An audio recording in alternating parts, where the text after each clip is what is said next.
我真是想不明白啊，王老师为什么就把笔记给你了呢？人品好，没办法。老板，今天我开心，你想吃什么？我请。我不开心。如果你要请的话，请我吃冰淇淋吧。你不是从来不吃太甜的东西吗？别管我。哦。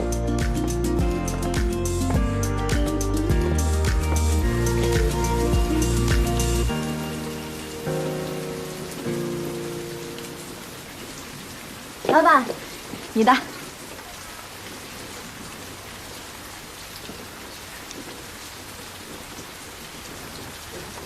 老板，说不定这个地方我也来过呢。你看电影里不是说了吗？所有的相遇都是久别的重逢。你想啊，我们都去过王老师家，都走过这条小路，都在同一间屋子里拍过照。现在你又变成我的老板，我们还在一起吃冰淇淋，瞬间觉得冰淇淋都变得特别了。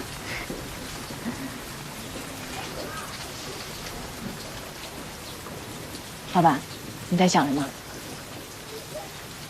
没什么。你为什么要买这个口味啊？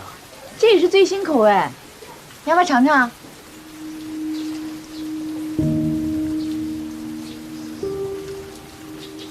我是说，这个是最新口味，你要不要闻闻？没别的意思。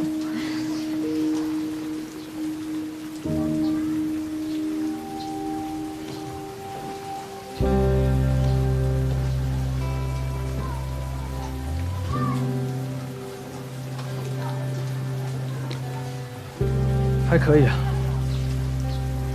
这算是间接接吻吗？太尴尬了，怎么办呢？要找一些话题聊一下吗？聊什么呢？老板，你年轻时候的照片还是挺帅的嘛。只是年轻的时候啊。不是，我是说。你年轻的时候一定有很多人喜欢你嘛，能配得上你的人也一定是才貌双全，天生丽质。江小宁，你在说什么呀？